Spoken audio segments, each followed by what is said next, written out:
आज हम इसी अहम मुद्दे पर चर्चा करेंगे। तमाम मेहमान मेरे साथ यहाँ पर जुड़ चुके हैं। अश्विनी शाही जी मेरे साथ हैं यहाँ पर, बीजेपी का पक्ष रखेंगे। अश्विनी जी बहुत स्वागत है आपका टीएनपी न्यूज़ में। साथ ही मुन्ना हबीब खान मेरे साथ हैं यहाँ पर, प्रवक्ता कांग्रेस के तौर पर। मुन्ना जी बहुत स्वागत है आपका टीएनपी न्यूज़ में। जिस तरह से डॉक्टर पूजा मिश्रा मेरे साथ होंगी, समाजवादी पार्टी का यहाँ पर पक्ष रख रही हैं, बहुत स्वागत है आपका पूजा जी। और साथ ही संदीप चौधरी जी मेरे साथ होंगे, राजनीतिक विश्लेषक के तौर पर। संदीप जी बहुत स्वागत है आपका टीएनपी न्यूज़ में। और साथ ही आपको मैं बता दूं कि मुन्ना जी हमारे साथ नहीं जुड़ पाएंगे, आशीष सैनी जी मेरे साथ यहाँ पर जुड़े हुए हैं, कांग्रेस का पक्ष रखेंगे। आशीष जी बहुत स्वागत है आपका टीएनपी न्यूज़ में। सबसे पहले आशीष जी, आज चर्चा की शुरुआत आज से आपसे ही करते हैं और ये समझने की कोशिश करते हैं कि जिन जिन ग्राउंड्स पर लगातार हंगामा चल रहा है, आपसे क्रमशः मैं ये जरूर जानना चाहूंगा कि क्या वो वास्तव में इतने जरूरी हैं जिसके चलते इतना ज्यादा शोर शराबा है? क्योंकि बीजेपी का यह कहना है कि भाई बजट पर चर्चा की जानी चाहिए थी, इससे देश का हित हो जाता। आपके क्या वो 4 से 5 मुद्दे हैं जिससे वास्तव में देश का हित रुका हुआ है या उससे देश का हित जुड़ा हुआ है? आलोक जी, एक बात मैं सबसे पहले कहना चाहूंगा कि जो ट्रेड डील के बारे में डोनाल्ड ट्रंप ने हमें बताया, क्योंकि देश के प्रधानमंत्री ने तो बताया नहीं अभी तक, तो जो डोनाल्ड ट्रंप ने ट्रेड डील के बारे में बताया, किन शर्तों पर ट्रेड हुई है, क्या हमारा लाभ है, क्या हमारा नुकसान है, अगर हम उस पर चर्चा करना चाह रहे हैं तो वो बजट पर ही चर्चा है, वो राष्ट्र के लिए जरूरी चीज है, इसीलिए चर्चा की जा रही है। हमारी ये आशंका है कि ट्रेड डील के लिए एक्सटेंड फाइल्स का भी इस्तेमाल किया जा रहा है, ट्रेड डील के लिए कई तरीके से प्रधानमंत्री को ब्लैकमेल करने का भी काम किया जा रहा है। हमारी आशंका ये है कि ट्रेड डील करते समय भारतीय जनता पार्टी के नेताओं ने कहीं ना कहीं देश को गुमराह करने का भी जो प्रयास किया, वो भी उतना ही गंभीर मामला है। और हम ये भी जानना चाहते हैं कि जब नरवाने जी की किताब में किस चीज का जिक्र किया गया है कि प्रधानमंत्री जी कॉम्प्रोमाइज है, यदि ये चीज महत्वपूर्ण है तो ये बजट के लिए ही महत्वपूर्ण है। हम अगर देश के हित में कोई बात करते हैं तो इसका मतलब है देश के अर्थव्यवस्था के बारे में ही बात हो रही है।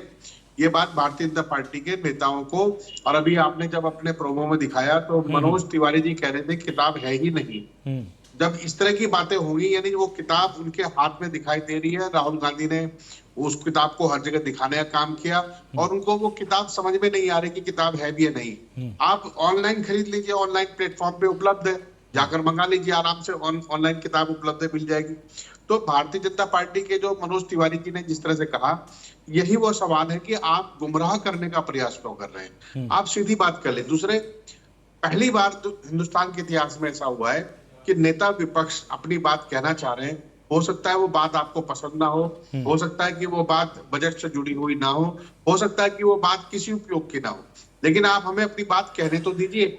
आपको डर क्यों है इस बात का कि कुछ ऐसे कौन से खुलासे हो जाएंगे जिससे, ऐसे कौन से सवाल है जिनसे आप डर रहे हैं? प्रधानमंत्री ने इस प्रकार से हमारी महिला सांसदों के प्रति जो अभद्र और मैं कहता हूं कि बड़ी घृणित टिप्पणी थी, नफरत भरी टिप्पणी थी कि वो उनको पर हमला करना चाहती थी, ये बात उन्होंने स्वयं न कहकर लोकसभा स्पीकर के माध्यम से कहलवाई। मुझे आश्चर्य होता है कि इस तरह की टिप्पणी करके आप मुख्य धारा से, मुख्य विषय से भटकना चाहते हैं। बजट के नाम पर आपने देश को, जो हजारों लाखों करोड़ लोग किसान हैं, उनके गर्दन पर जो कुल्हाड़ी चलाने का काम किया, ये वास्तव में बहुत गंभीर मुद्दा है। हम इन मुद्दों पर चर्चा चाहते हैं। इसके अलावा इस सरकार के कई तरह के जो आचरण हैं, जिससे देश की अर्थव्यवस्था, देश की विदेश नीति और देश की कई जो रक्षा नीति है, उस पर भी सवाल खड़े हो रहे हैं। रक्षा नीति पर सवाल इसलिए है कि आप गलवान हमले के बाद आप चीन के साथ कैसे बात कर रहे हैं, चीन को क्यों उद्योग धंधे दिए जा रहे हैं, रशिया के साथ हमारी क्या टर्म्स एंड पॉलिसी थी कि जो हम उनसे तेल खरीदेंगे अथवा नहीं खरीदेंगे, और ये डिसाइड करने का काम डोनाल्ड ट्रंप को भारत की संसद ने या भारत की सरकार ने कब दिया कि वो ये बताएं कि हम किसके साथ क्या डील करेंगे। ये कोई हल्के विषय नहीं है। लेकिन मैं, अश्वनी जी यहाँ बैठे हुए हैं, मैं चाहूंगा कि वो अपना भाषण पढ़ने के बजाय ये जो मुद्दे मूल रूप से जो सामने आए हैं, इस पर अपनी बात जरूर रखने का काम करें। हो सकता है कि अश्वनी जी के पास वो सारी जानकारियां हो जो प्रधानमंत्री जी या गृह मंत्री जी या और बहुत सारे मंत्री जी हैं, वो छुपाने की कोशिश कर रहे हो। तो इसलिए बार बार हमारे सवाल वही हैं। आज भी जिस तरीके से सदन को और देश को, दोनों को गुमराह किया जा रहा है, अविश्वास प्रस्ताव लाने का जो कारण था, उसका मूल कारण यह है कि स्पीकर का निष्पक्ष ना होना, और उसके लिए कोई बहुत लंबी चौड़ी तकरीर करने की जरूरत नहीं है। जब स्पीकर साहब दाएं बाएं देखते हैं तो उनके हाव भाव बदल जाते हैं। जब विपक्ष की ओर होंगे तब कुछ और है, और जब सत्ता की ओर होंगे कुछ और है। आलोक जी, ये चीज छुपी हुई नहीं है, तो मैं इसीलिए चाहूंगा कि इस पर चर्चा हो जाए। संसद में हम सवाल पूछ रहे हैं, उसका जवाब ही दे दें। ठीक है। अश्विनी जी, तमाम बातें इन्होंने कही, इनकी बातों में आपको कितना सच नजर आता है? कि आप इनकी बातों से पूरी तरह से सहमत हैं या कुछ बातों पर असहमत हैं? और जो आरोप लगाए जा रहे हैं लोकसभा के स्पीकर के ऊपर, उनमें कितना दम है? और प्रधानमंत्री जी से जो प्रश्न पूछे जा रहे हैं नरवणे जी की किताब को लेकर, क्या वास्तव में उसका उत्तर नहीं दिया जा सकता है, या एक बार उत्तर देकर इन तमाम गहमा गहमी को, इस गतिरोध को टाला जा सकता है? आलोक जी, देखिए, आशीष जी की बातें उतनी ही अप्रासंगिक हैं जितनी कि राहुल गांधी जी की सदन में लोकसभा अध्यक्ष जी पर विश्वास न करना। कर दीजिए बात। क्या कहा उन्होंने यही तो कहा कि भाई जो प्रकाशित पुस्तक नहीं है उस पर जो है आप मत बोलिए, हमारा नियम कानून है। और माननीय रक्षा मंत्री जी ने कहा कि भाई किताब दिखा दीजिए, तो उस किताब को सदन में तो दिखा देना चाहिए, बाहर लेकर घूम रहे हैं, सदन में दिखा देते, उसके बाद भी गए, नहीं दिखाया उन्होंने। रक्षा मंत्री जी ने तो स्पष्ट कहा था सदन में पेश कीजिए। रही बात कि किताब उनके हाथ में है, कहां से है, वो एक एफआईआर भी दर्ज हो गई है क्योंकि कॉपीराइट एक्ट का उल्लंघन है। राहुल गांधी जी जो है उसका जवाब देंगे, उनसे पूछा जाएगा क्या होगा क्या नहीं होगा। प्रकाशक ने कह दिया कि भाई हमने छापा नहीं, लिखने वाले ने कह दिया कि जो प्रकाशक कह रहा है एकदम सत्य है। अब राहुल गांधी जी कितना झूठ बोल रहे हैं, देश को गुमराह कर रहे हैं। उन्होंने कहा कि नहीं, नरवणे जी का ट्वीट देखिए कौन से सन में आया है, उन्होंने लिखा है, उसको भी गलत उन्होंने पढ़ा।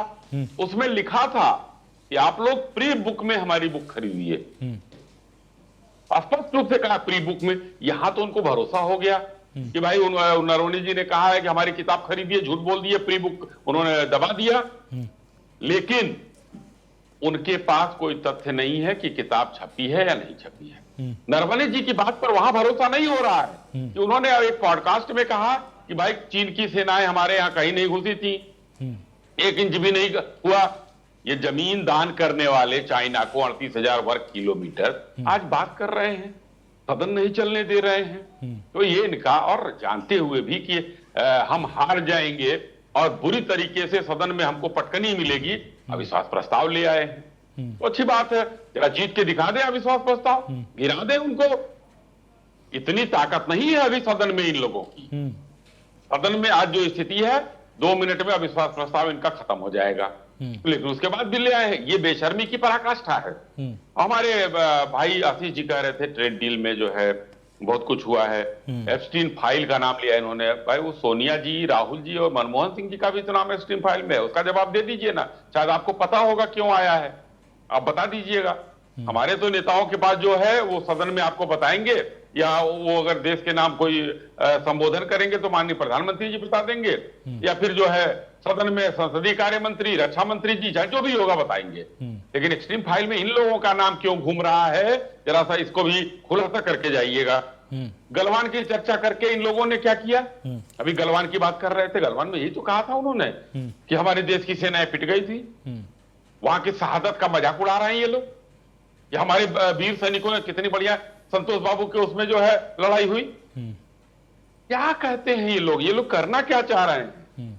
ये लोग जो है सिर्फ और सिर्फ देश को गुमराह करना चाह रहे हैं। सदन में आज देखिए, आज बिजनेस एडवाइजरी कमेटी की बैठक हो गई, और जैसे ही नेता प्रतिपक्ष का नाम मतलब वो ये हटा कि वो नहीं बोलेंगे, अखिलेश यादव जी से शुरू हुआ, सब लोगों ने बोला। आज क्यों गतिरोध खत्म हो गया भाई? यानी कि आप लोगों का हंगामा करना ही मकसद है। कोई भी 4 पॉइंट हो, 40 पॉइंट हो, आप लोग नोटिस देकर चर्चा कर सकते हैं। ये कोई बात नहीं है कि देश के चुने हुए सांसद को और देश के मंत्री को आप गद्दार कहेंगे। क्या है आप? कोई संवैधानिक पद नहीं होता है, जो विपक्ष के नेता का संवैधानिक पद नहीं होता है। लेकिन वही सोने के चम्मच लेकर एक राजा के यहाँ पैदा हुए हैं, सोचते हैं कि हमारी रियाया है, सब हमारी बात मान लेंगी। जी।